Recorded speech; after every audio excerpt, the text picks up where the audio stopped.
देखो भाई, आपको तो पता ही है कि ये जो यूएस में टिकटॉक है वो जनवरी में ही बैन करने की कोशिश की गई थी। जो ये ट्रम्प है उसने टिकटॉक को जनवरी में ही ये यूएस में बैन करना चाहा था, बट इतना ज़्यादा दबाव आया कि ये मतलब कि बैन करने के बाद एक दिन के अंदर इतना बड़ा प्रोटेस्ट हुआ कि मतलब कि वो पूरा यूएस हिल गया कि भाई क्या ये टिकटॉक है क्या कि इतना इसके ऊपर प्रोटेस्ट किया जा रहा है। तो मतलब कि 25 को हुआ, 25 को ये बैन हुआ और 26 को ट्रम्प सरकार को इसे रिलीज़ करना पड़ा कि नहीं अभी हम बैन नहीं करेंगे। तो उसने उसको पोस्टपोन कर दिया और 90 डेज़ का ये डिले रखा, बोला कि हम 90 डेज़ के बाद हम इसे ये बैन कर देंगे। जिसका जितना डेटा है वो सब डेटा को वो लोग बैकअप कर लें, अपने अन्य सोशल मीडिया प्लेटफॉर्म्स पर उसे ट्रांसफ़र कर सकते हैं 90 डेज़ के अंदर में। तो ये 90 डेज़ का ये रखा कि हम लोग मतलब कि टिकटॉक को बैन कर देंगे। बट जब वो टाइम आने को चला तो सोचिए कि क्या हो सकता है। ये जो टिकटॉक की कंपनी है वो बाइट डांस कंपनी है, वो असल में उसके अलग अलग प्रोडक्ट्स हैं, जैसे पहला हुआ टिकटॉक, कैपकट, ये सब हैं। तो ये बाइट डांस जो कंपनी है वो बहुत सारे काम कर रही है। जैसे कि देखिए उसे डर है कि ये टिकटॉक चला जाएगा तो उसके पास कोई इनकम सोर्स नहीं बचेगा। मतलब कि अधिकतर मामलों में उसके पास ये बहुत ही ज़्यादा गहरा इम्पैक्ट पड़ेगा कि उसका जो सबसे ज़्यादा यूज किया जाने वाला प्लेटफॉर्म था टिकटॉक वो बंद हो जाएगा उन्हें के मतलब कि यूएस में। तो मतलब कि अगर 150 मिलियन के करीब में उसके यूजर्स आते हैं यूएस से ही, अकेले यूएस 150 से 200 मिलियन के यूजर्स करीब वहाँ पर है। तो उतने सारे यूजर्स अचानक घट जाएंगे तो बाइट डांस कंपनी मतलब टिकटॉक कहाँ जाएगा। जैसे कि आपको पता ही है कि इंडिया में भी काफ़ी 300 मिलियन ये यूजर्स हैं टिकटॉक के। बट जब ये 2020 में 2019 में हुआ था, हाँ 2019 में जब ये बैन हुआ, 2020 में हुआ था, 2020 में जब ये बैन हुआ तो पूरा का पूरा टिकटॉक हिल गया। मतलब कि इंडिया में भी बहुत बड़ा इम्पैक्ट पड़ा था बट उतना कुछ खास नहीं था, क्योंकि इंडिया में टिकटॉक जैसे बहुत सारे प्लेटफॉर्म्स मौजूद थे उस टाइम, जैसे कि जोश, MX ऐसे वगैरह थे। तब तक सर्वाइव किए लोग, जब तक उसे देखे सर्वाइव कर लिए। तो टिकटॉक हटा नहीं हटा उससे फ़र्क नहीं पड़ा लोगों को। और फिर इंस्टाग्राम तो आया था। इंस्टाग्राम में तो अभी भूत सवार है, सभी लोग का इंस्टाग्राम में पागल हुए पड़े हैं, भाई क्या करें। इंस्टाग्राम में तो बहुत ज़्यादा मात्रा में ये यूजर्स हैं। तो फ़िलहाल टिकटॉक का तो अभी नामो निशान नहीं है हमारे इंडिया में। बट अभी हम बात कर रहे हैं कि ये बाइट डांस के स्ट्रेटजी के बारे में कि वो क्या करना चाह रहा है। तो बाइट डांस बैन होने का इंतज़ार नहीं कर रहा, वो अपना काम कर रहा है और काम करते करते कुछ ऐसी काम कर रहा है जिसे कोई अंदाज़ा में नहीं लगा सकता।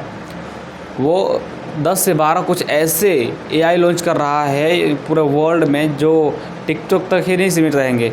वे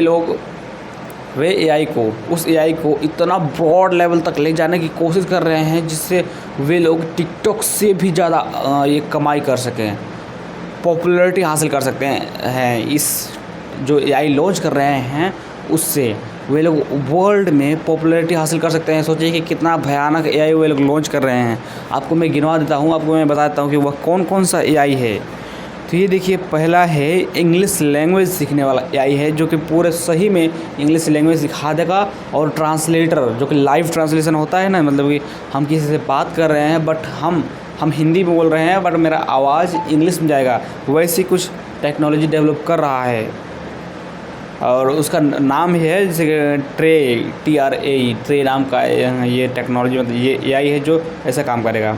अब इसी के साथ जो ये कोडिंग, ये जो प्रोग्रामिंग होता है उसमें कोडिंग जो मेन होता है, कोडिंग करने के लिए भी काफ़ी बेस्ट AI जो कि सभी AI को टक्कर दे सकता है। जैसे कि अभी टाइम में जो ये ChatGPT वगैरह हैं, क्लाउड है, जेमिनाई है, इन सब को टक्कर देने वाला AI वो लॉन्च कर रहा है। उसका नाम है ड्रीमिना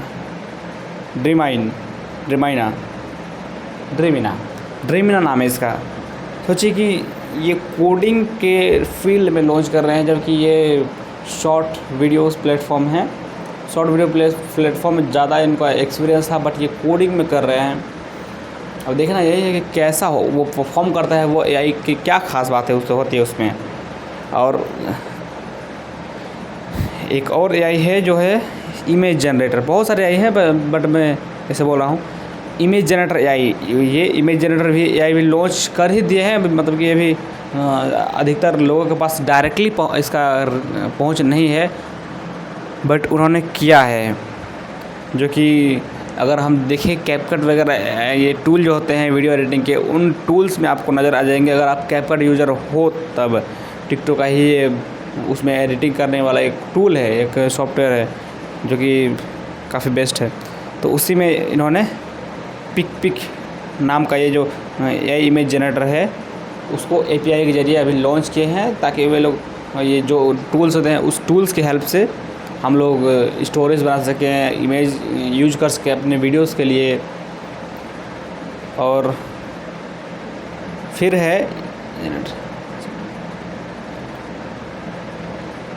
और इसी के साथ बहुत सारे एआई है, जैसे कि एआई रेप्लिकास, एआई अवतार्स, इजियोड एक म्यूजिक लिसनिंग प्लेटफॉर्म है, म्यूजिक लाइसेंसिंग प्लेटफॉर्म है। मतलब कि अभी बहुत एक बड़ा प्रॉब्लम था कि हम लोग जो म्यूजिक्स को यूज़ कर देते थे अपने वीडियोस में, उन म्यूजिक्स को यूज करने के लिए ये लोग लाइसेंस, मतलब कि फ्री में यूज करने वाला लाइसेंस सिस्टम बना रहे हैं, जिससे तो वो थोड़ा बहुत अर्न कर सके। बाकी इसका यूज़ बहुत ज़्यादा हो फिल्म इंडस्ट्री में, अलग अलग जगहों पर कि म्यूजिक कॉपीराइट आ जाते हैं। कॉपीराइट उनका वो खुद का म्यूजिक बना रहे हैं ताकि कोई कॉपीराइट ना हो। वे लोग एआई का यूज कर रहे हैं जो कि पूरा म्यूजिक को एआई से बनाएगा, एआई म्यूजिक जनरेटर्स। जैसे कि आज के टाइम में ये सुनो है, स्नोटा है, दो एआई काफ़ी चल रहे हैं पीक पे। ये दोनों काफ़ी बेस्ट हैं म्यूजिक जनरेटर में। तो ये भी कुछ अपना म्यूजिक जनरेटर जिसमें बैकग्राउंड म्यूजिक्स और रियल म्यूजिक्स जो होते हैं वॉइस वाले म्यूजिक, उन सबको जनरेट करेगा, सॉन्ग्स जनरेट कर सकता है। तो ये उसी का नाम है इजियोड। और ओपन सोर्स देखिए, और सबसे बड़ी बात है open source AI agent.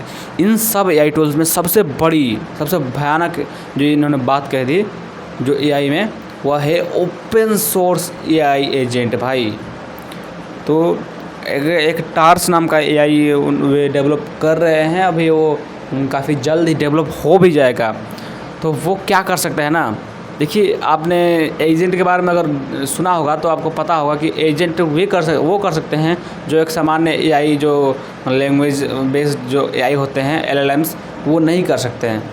Agent का काम होता है कि वो पूरा खुद काम करें, इंटरनेट में या हमारे वो डिवाइसेस में जाकर हर एक काम को खुद करें। मतलब कि एआई तो सिर्फ आपको डेटा दे सकता था, आपके लिए रिसर्च करके दे सकता था कि हम ये डेटा है ये 2024 का, मतलब कि गूगल सर्च कर सकता था इतना।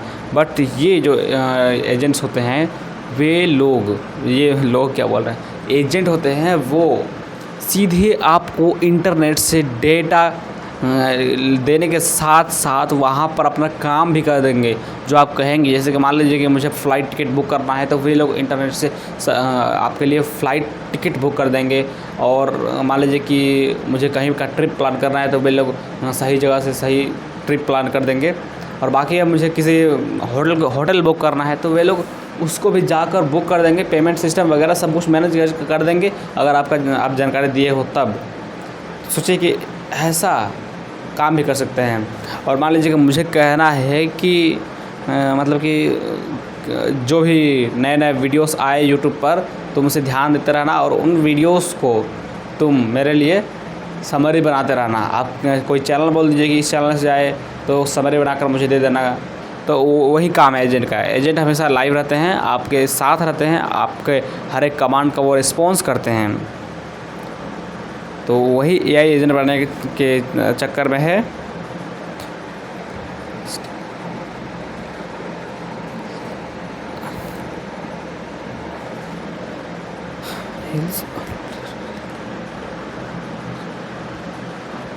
और देखिए आपको पता है कि ये जो होस्टिंग्स होते हैं, जो वेबसाइट में हम लोग लगाते हैं, बैकग्राउंड में रहते हैं, मतलब ये जो वेबसाइट्स के लिए स्टोरेजेस होते हैं, जो डेटाबेस होते हैं, उसके ऊपर तो ये चाइना काम कर ही रहा है। ये बहुत सारी कंपनियाँ काम कर रही हैं, बहुत बड़ा डेटाबेस बनाया भी जा चुका है। लेकिन ये बाइडेंस ने भी अपना बहुत बड़ा डेटाबेस बनाकर उसे लॉन्च करना चाह रहा है कि लोग उसके डेटाबेस को ख़रीदें और उसके होस्टिंग को यूज़ करें। इसीलिए वह होस्टिंग का इंफ्रास्ट्रक्चर को भी फैला रहा है। कैटलिस्ट एंड कुब एडमायरल नाम का। और फिर AI इमेज म्यूजिक जनरेटर्स जो हैं वह है माउफ एंड रिपल। तो बहुत सारे AI टूल्स को लॉन्च कर रहा है चाइना बोले तो वही बाइडांस लॉन्च कर रहा है, और लग रहा है कि भाई कुछ कमाल तो करेगा ही, वर्ल्ड के बहुत सारे AI कंपनियों को हिलाएगा तो ज़रूर। तो बने रहिए हमारे नेक्स्ट पार्ट के लिए। चलिए मिलते हैं नेक्स्ट पार्ट में। वीडियो देखने के लिए धन्यवाद।